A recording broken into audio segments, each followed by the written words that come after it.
গাড়িতে AC function কিভাবে চালু করবেন। এক এক গাড়িতে এক এক রকমভাবে এসি ফাংশন দেওয়া আছে। তো এই গাড়িতে প্রায় এরকম ম্যাক্সিমাম গাড়িতে এরকমই দেওয়া আছে। নতুন নতুন আপডেট মডেল যেগুলো সেগুলাতে একটু অন্যরকমভাবে দেওয়া আছে, লোগোগুলা চেঞ্জ।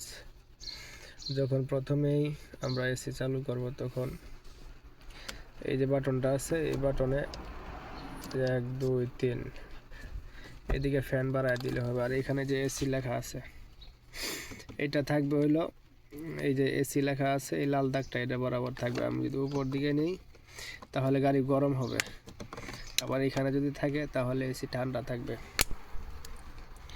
তারপরে এই বাটনগুলো কি কাজ করে, এটা হলো এসির সুইচ, এই সুইচটা দিয়ে রাখতে হবে।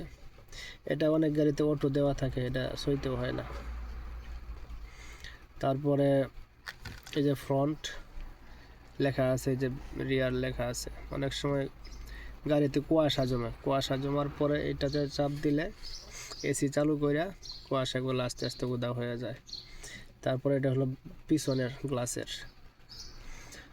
তারপরে এখানে আরেকটা চিহ্ন দেওয়া আছে, এটা হলো যদি এখানে চাপ দেওয়া হয় তাহলে এসির বাতাসটা বুকের মধ্যে বা মুখের মধ্যে লাগবে। আর এখানে চাপ দিলে পায়ে এবং বুকে মুখে লাগবে।